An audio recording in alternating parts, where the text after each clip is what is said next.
Las conversaciones en Bruselas en torno a la salida del Reino Unido de la Unión Europea continúan mientras los británicos se preparan para enfrentar este cambio. Sobre este proceso que vive el Reino Unido tenemos la segunda parte del comentario de Edmé Domínguez de la Universidad de Gotemburgo en Suecia.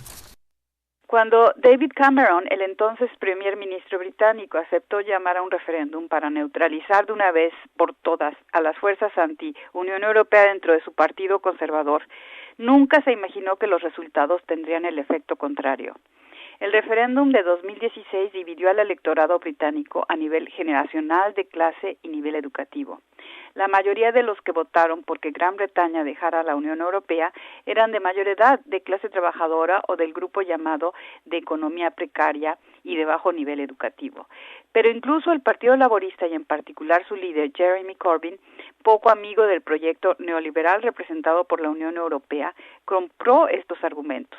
En realidad, la campaña anti-Unión Europea estuvo muy bien orquestada como una alianza entre políticos conservadores Tory, por el nombre de su partido, con otros grupos euroescépticos, partidarios de bajos impuestos y mínimas regulaciones a los mercados financieros, lo que haría de Gran Bretaña un paraíso fiscal, sin las trabas impuestas por la Unión Europea, por ejemplo, en cuanto a transparencia de transacciones financieras.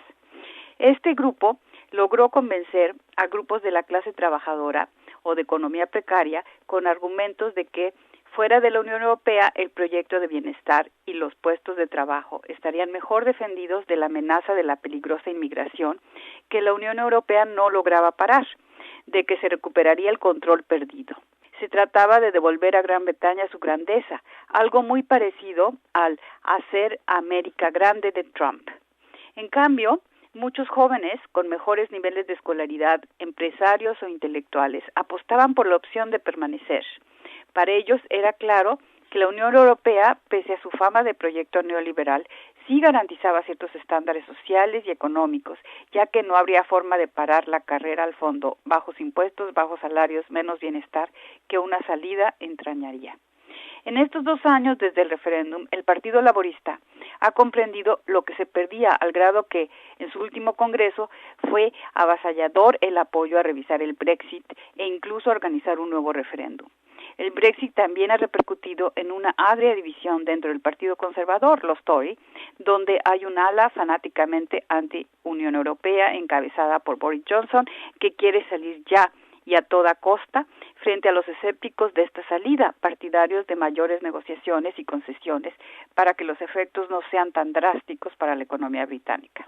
Por su parte, la Unión Europea fue tomada por sorpresa con el resultado del referéndum y la primera reacción fue el temor a que las tendencias nacionalistas anti-Unión Europea se reforzaran en otras partes de Europa.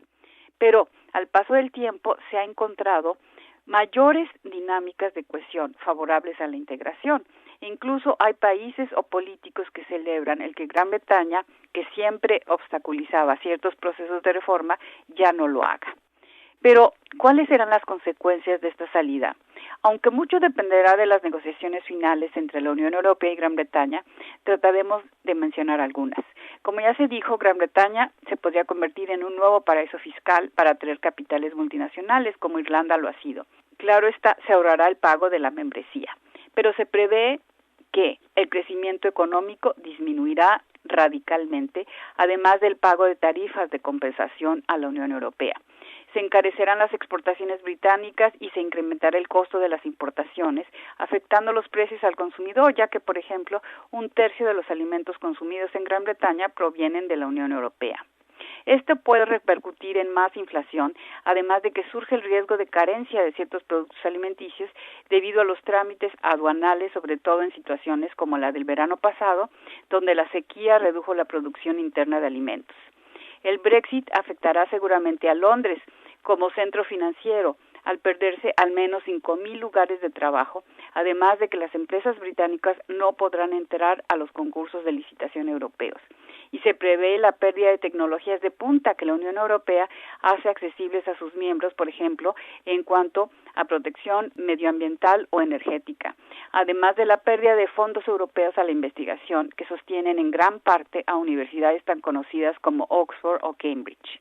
Por último, la frontera entre El norte de Irlanda y la República de Irlanda, que permanecerá en la Unión Europea, es uno de los máximos obstáculos a las negociaciones por las implicaciones políticas que una frontera en este espacio de conflicto puede crear, y por las consecuencias para los 35,000 habitantes de estas zonas que pasan de un lado a otro cada día, sin contar con la amenaza de Escocia de dejar Gran Bretaña y unirse por su parte a la Unión Europea.